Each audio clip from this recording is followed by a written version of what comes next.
राजपुर नामक गांव में दो भाई रहते थे। उनके नाम अमर और अमृत थे।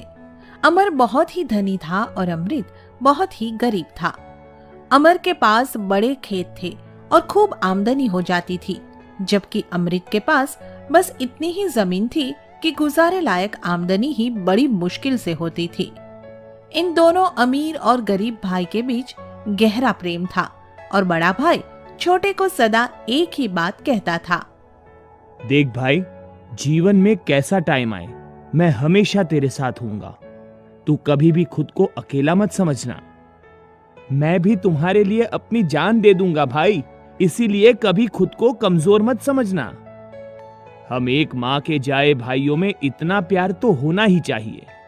हाँ भाई। अमर और अमृत के बीच जितना गहरा प्रेम था, उनकी पत्नियों अंजलि और ममता के बीच उतनी ही गहरी दुश्मनी थी और वे दोनों हमेशा ही लड़ती झगड़ती रहती थी। गरीब कहीं की, तेरे गरीब पति के पास है ही क्या? हमारे सहारे ही तुम्हारा पेट पलता है। पेट पालने वाला तो वो भगवान है, घमंडी कहीं की। और वैसे भी तू क्या इस धन को अपने मायके से लेकर आई थी? कमाया तो मेरे जेठ जी ने ही है ना। ये तेरे जेठ जी कौन है? मेरे पति है मेरे, समझी? मेरे भी जेठ है, समझी? इस तरह से अंजलि और ममता दोनों जेठानी देवरानी में कभी नहीं बनती है। वे दोनों छोटी छोटी बातों को लेकर हमेशा कलह रखती है। एक दिन अमर अंजलि से खाना लाने को कहता है। सुनती हो, बहुत भूख लगी है, जल्दी से खाना ले आओ। खाना कहाँ से लाऊं? खाना ही नहीं बना है। मगर क्यों? क्योंकि रोटियां नहीं बनी हैं। मैंने सब्जियां बना दी है, पर रोटियां नहीं बनाई हैं। तो रोटियां भी बना दो ना। क्यों बना दो जी? वो बनाएगी ममता। आज रोटियां बनाने की बारी उसकी है। मैं क्यों बनाऊं? कल मैंने रोटी सब्जियां सब अकेले ने बनाया था, भूल गई।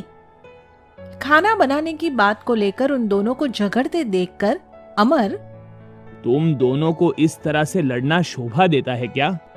अब मैं इन गरीबों के साथ नहीं रह सकती जी। हम गरीबों को भी तुम्हारे साथ रहने का कोई शौक नहीं है। इस तरह अंजलि और ममता के बीच रोज ही कलह रहता है और दोनों ही अलग अलग होकर रहने के लिए जिद करने लगती है। उनकी इसी जिद के चलते अमर और अमृत को अलग होने का फैसला लेना ही पड़ता है। अमृत भाई, मैं तुझसे दूर होकर रह तो नहीं सकता, मगर अब रहना पड़ेगा। भैया, अलग हो जाने से हमारा प्यार थोड़ी ना कम हो जाएगा। हम दोनों भाइयों का प्यार तो आखिरी सांस तक बना रहेगा। तू ठीक कहता है भाई। मगर अलग अलग होने के बाद भी अंजलि और ममता के बीच का बैर खत्म नहीं हो पाता। वे दोनों आपस के बैर को इतना अधिक बढ़ा देती है कि अमर और अमृत दोनों भाइयों को आपस में बोलने तक नहीं देती। देखो जी, कान खोलकर सुन लो। अगर मैंने कभी आपको अमृत से बात भी करते देखा ना, तो मैं जहर खाकर अपनी जान दे दूंगी। ये क्या कह रही हो अंजलि? अमृत मेरा सगा भाई है। बेशक से सगा भाई है, पर है तो गरीब। मुझे आप उस गरीब से बात करते बिल्कुल भी अच्छे नहीं लगते। इस तरह अमर और अमृत दोनों भाइयों के बीच बोलचाल का रिश्ता भी खत्म हो जाता है। इसी बीच एक दिन अमृत के साथ एक दुर्घटना घट जाती है और वह बिस्तर पकड़ लेता है। उसकी इस हालत पर अमर को बहुत गहरा दुख होता है और वह, अंजलि, अमृत को गहरी चोट आई है और वो बिस्तर में पड़ा है। उसके घर की हालत बहुत खराब हो गई है। हमें उनकी मदद करनी चाहिए। चुप करो जी। अगर उनकी मदद की है ना, तो मैं खुद को आग लगा लूंगी। पर मैं अपने छोटे भाई को मरते भी तो नहीं देख सकता। उससे दूर रहकर भगवान से उसके ठीक होने की दुआ करो। बस इतना ही सहन कर सकती हूँ मैं। अपनी पत्नी की इस बात से अमर को तुरंत एक ऐसी तरकीब सूझ जाती है जिसके जरिए वो अपने गरीब भाई की मदद कर सकता था। इस तरकीब के दिमाग में आते ही अमर तुरंत ही अपने नौकर चमन को अमृत के घर भेजता है। अरे, अमृतलाल जी घर पर है क्या? हाँ है, आप अंदर आइए। कहिए चमन, कैसे आना हुआ? मैं आपके खेत बोना चाहता हूँ। मैं चाहता हूँ कि आप मुझे अपने खेतों में फसल उगाने की इजाजत दे दें। इससे मुझे क्या फायदा होगा भाई? खेत से मुझे जो भी आमदनी होगी मैं उसका आधा हिस्सा आपको दे दूंगा। इससे आपका भी गुजारा होता रहेगा। यह तो बहुत अच्छी बात है, कम से कम हम गरीबों को 2 रोटी तो मिल सकेगी। यह कहते कहते ममता रोने लगती है और फिर अमर पर ताना मारते हुए कहते हैं, इनके अपनों ने तो इनका पता तक नहीं लिया। अमर, जिन्हें ये अपना बड़ा भाई कहते हैं, एक बार इनकी तरफ नजर तक उठाकर नहीं देखा। हो सकता है उनकी कोई मजबूरी हो, शायद भैया बदल गए हैं। और नहीं तो क्या, उन्होंने तो दुनिया को दिखा ही दिया कि एक पेट के जाए भी गैर हो सकते हैं। कौन गैर है और कौन अपना, ये तो समय ही बताएगा भाई।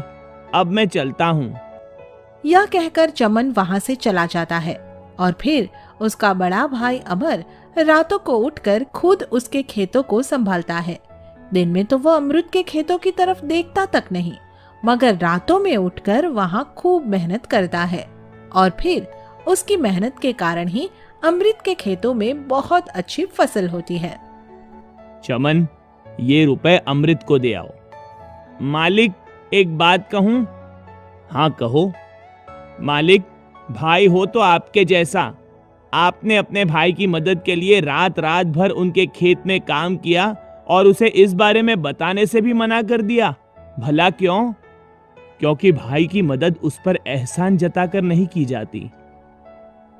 अमर की यह बात सुनकर चमन खामोश हो जाता है और उससे पैसे लेकर अमृत को दे आता है। इस तरह अमृत को किसी खास मुसीबत का सामना नहीं करना पड़ता और उसका परिवार पलता रहता है। फिर कुछ महीनों बाद अमृत ठीक हो जाता है और उसकी मुलाकात अमर से होती है। अमृत, कैसे हो भाई? तेरे लिए तो मर ही गया हूं। तेरा सारा प्यार धोखा था। मदद करना तो दूर, तूने तो पता तक नहीं लिया मेरा। धिक्कार है तेरे जैसे भाई पर। अमृत यह कह ही रहा होता है कि तभी वहां चमन आ जाता है और अमृत को सारी सच्चाई बता देता है। इस सच्चाई को अंजलि और ममता भी सुन लेती हैं। मुझे माफ करना भाई। तूने रातों में उठकर मेरे खेतों में कमर तोड़ मेहनत की और मुझे पता तक नहीं चलने दिया।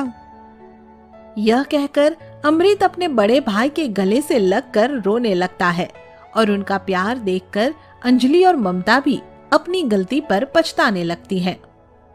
मुझे भी माफ कर दो, मैंने तो भाइयों को अलग करने की कोशिश की और मुझे भी, मैं कसूरवार हूँ।